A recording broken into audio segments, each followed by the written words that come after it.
10 லட்சம் கோடிக்கு மேல கடன் வாங்கி வச்சுட்டு போயிருக்கிற இன்னைக்கு அந்த தமிழ்நாடு அரசு இருக்கிறப்போ, கஜானாவை சுத்தமா தொடச்சி வலிச்சு வச்சுட்டு போயிருக்கிறப்போ, தூக்க முடியாத சுமையை ஏத்தி வச்சுட்டு போயிருக்கிறப்போ,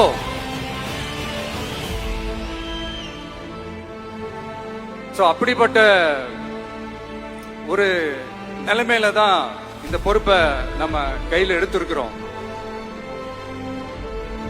உடனே நீங்க நினைக்கலாம், என்னடா இவர் ஏதோ பொறி வச்சு பேசுறாரா அப்படின்ட்டு. அப்படிலாம் எதுவுமே கிடையாது.